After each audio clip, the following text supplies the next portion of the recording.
Ya Rasulullah, Ya Habibullah. Begini ya, jadi ngaji saya di YouTube itu dari awal sudah saya ikhlaskan lillahi ta'ala, dan otomatis secara sanad itu tersambung. Yang ada syarat ketat itu kalau mau jadi mufti. Ya jadi apa? Mufti. Mufti itu orang yang punya otoritas menghukumi halal haram, syarat tidak sahnya sholat atau syarat sah tidaknya nikah itu nggak boleh hanya sekedar ngaji di YouTube. Tapi kalau syarat ingin tahu kebaikan sudah cukup. Karena kebaikan itu ma'ruf, mudah dikenal oleh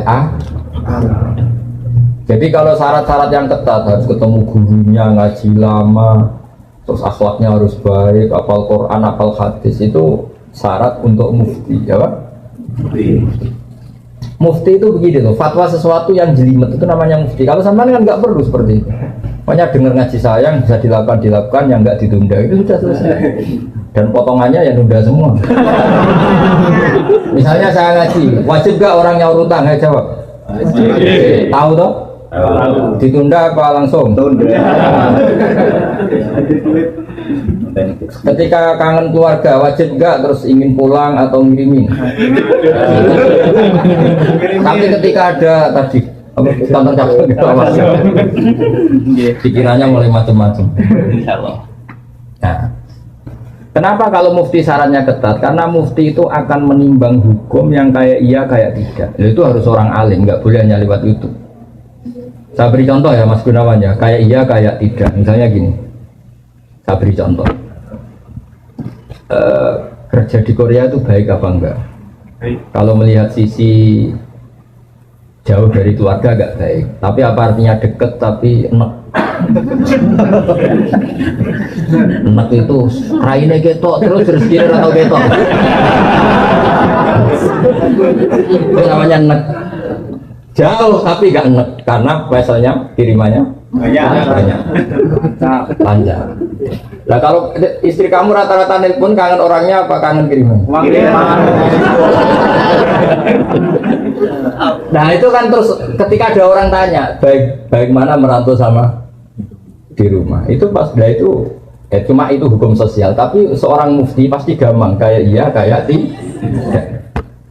Nah itu butuh orang alim yang ngajinya tenanan. Tapi kalau hukumnya suami istri sebaiknya apa ya rukun, itu kan nggak perlu mufti, pasti iya gitu apa?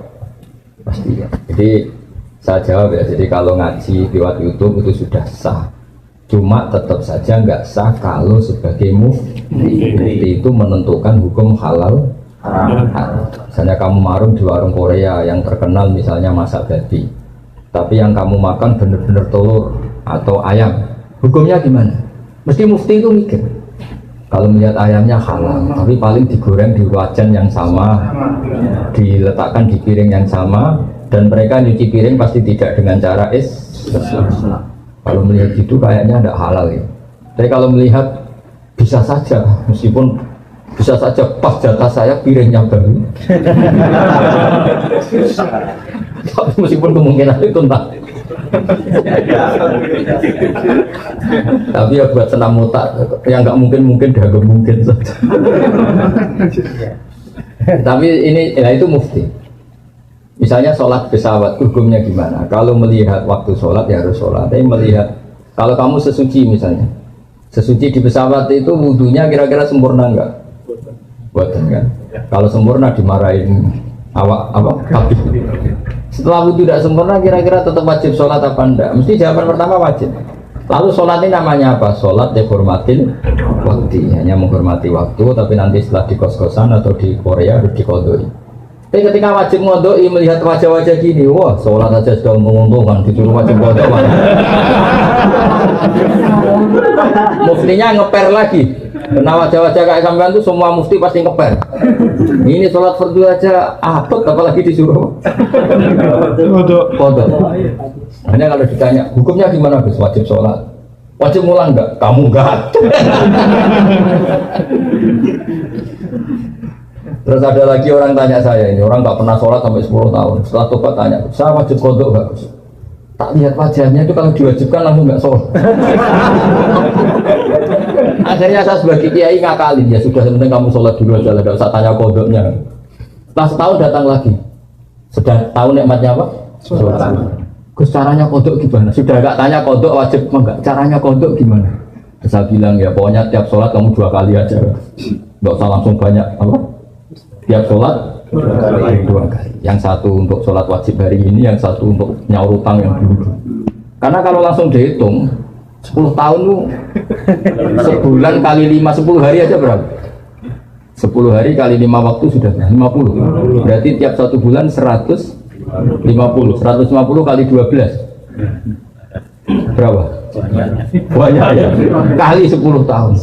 Lihat terawih saja dia takut apalagi. Nah, wajibnya qadha itu sesuatu yang mudah dikenali. Tapi ngitung loyalitas orang pada agama. Rai-rai gini, rai-rai tobat musiman gini. Kalau langsung diwajibkan itu malah apa bahaya. Makanya bilang ya sudah sholat dulu aja. Katanya kiai harus mau ikut 10 tahun sudah, saya sholat dulu aja, tidak usah tanya itu. Makanya dulu tuh ada cerita unik. Ini guyonan saya sebagai penghormatan pada Korea palsu ini ya. Ada kiai itu kan rata-rata anaknya cantik. Kalau anaknya tidak pati cantik, ya rapati kiai. Kiai betul itu rata-rata anaknya cantik. Karena istrinya rata-rata ya. Kalau kiai istrinya jelek ya agak musibah. Tapi bisa bikin kantor cabang. Ini provokator itu. Apa pengesahan? Pakai kartu apa? Enggak, kantornya itu. Dia mengistilahkan istri kedua itu. Singkat cerita itu anaknya itu cantik. Lah dulu itu nggak ada akses ke dalam kecuali harus jualan apa? Air. Jadi ada orang santri itu agak nakal dia. Ingin tahu ningnya kalau dalam bahasa pondok itu nih. Taman karena saya yakin semua yang ngaji saya di sini itu masih ada sisa-sisa santri. Karena orang Indonesia hebatnya gitu, kecilnya mesti dolanan di musola, nguyaya di musola, ya kan? Baiknya orang Indonesia kan? Iya kan? Karena rata-rata kita pas kecil itu kan yang saya miskin, yang ada jeding itu di musola.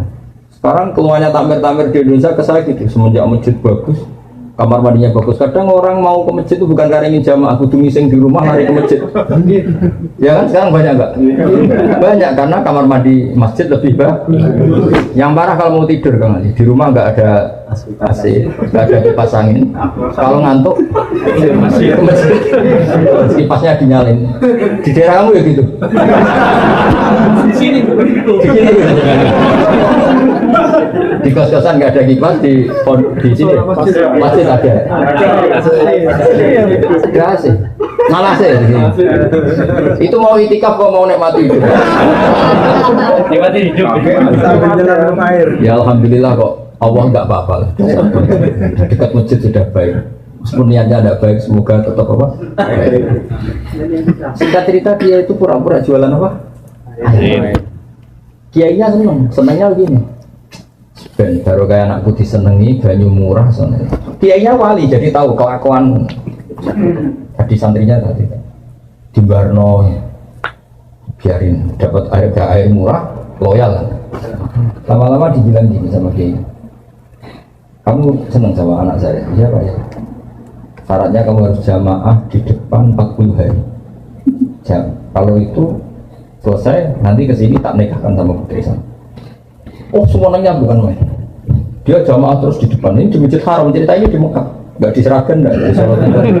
Jadi ini cerita kelas internasional, bukan kelas apa? Setelah itu sholat semangat dia. Ya, syaratnya 40 hari di soft awal. Ya imamnya tentu imam Masjid Haram, nggak masuk imam nggak ini. Kalau di sini nggak jadi wali 40 hari belum. Ini di Masjid Haram yang satu sholat sama dengan 1000 sholat ya 9 rakaat. Kalau sholat di sini satu sholat kan benar-benar satu. Kalau di sana lipatannya kan berapa? 10.000. Ada yang bilang pokoknya ribuan, ratusan ribu, terserah hitungnya sampai 40 hari. Hari ke-40 selesai sama kiainya digandeng santri. Ayo nak pulang ke rumah saya. Tak kawinkan sama anak saya sesuai perjanjian. Itu santrinya marah-marah. Pak Kiai, minyak uang. Sholat jadi mau dijoli anak jenengan. Enggak bisa. ternyata dia hari kedua ketiga sudah ikhlas, tidak karena cewek tadi, tidak karena putrinya dia tadi. Ayo nak pulang, saya nikahkan sama anak saya karena sudah 40 hari. Pak Yai, kamu menghina saya. Masa sholat nikmatnya seperti itu hanya hasilnya dapat putri jenengan? Enggak bisa. Sholat saya itu balasannya surga, enggak bisa. Enggak mau saya. Dari sholat untuk dapat cewek menjadi sholat nikmati kebenaran. Makanya kalau kamu ingin kaya, tak suruh sholat hati. Nanti kalau sudah sering sholat, nikmatnya sujud, nikmatnya muasalah sama Allah, terus mulai berubah doa. Apa penting kaya apa enggak? Kalau kok masih ingin kaya terus berarti sholatnya masalah. Akhirnya enggak mau malah dikawinkan. Akhirnya kiainya yang merayu-rayu dia. Sudahlah tetap jadi mantu saya karena kiainya kesemsem ingin punya mantu ikhlas. Sekarang ganti yang kiainya yang mati-matian ngerayu supaya dia mau jadi menantunya. Karena ingin punya menantu ikhlas. Bisa dibuktikan ya. Mau nyoba itu.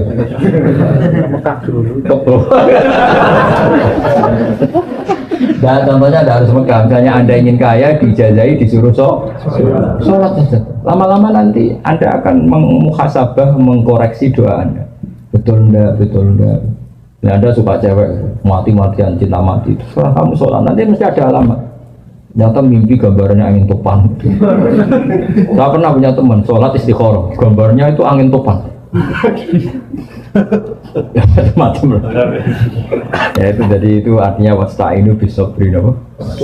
Karena kita tidak pernah tahu yang maslahat untuk kita itu ke depan tuh apa, kita tidak pernah. Makanya semuanya kita serahkan pada Allah Subhanahu. Mungkin sampean kalau hidup di Jawa karena tetangga roh kiai kadang rapati senang. Karena kadang jenenge gawan tonggo, tapi gara-gara di Korea melihat Islam gak hidup malah sampai jadi kiai. Kalau di rumah jadi kiai RT saja nggak ngangkat ya. Tapi kalau di sini langsung kiai internasional. Iya, kalau kiai di Indonesia namanya kiai lokal, kalau sudah di sini orang Islam. Jadi itulah hikmah yang dikersana Allah Subhanahu. Makanya berharap semoga keberadaan Anda di sini benar-benar ikut menyebarkan sujud, tauhid, tasbih di dunia. Ya sudah ya, cukup ini.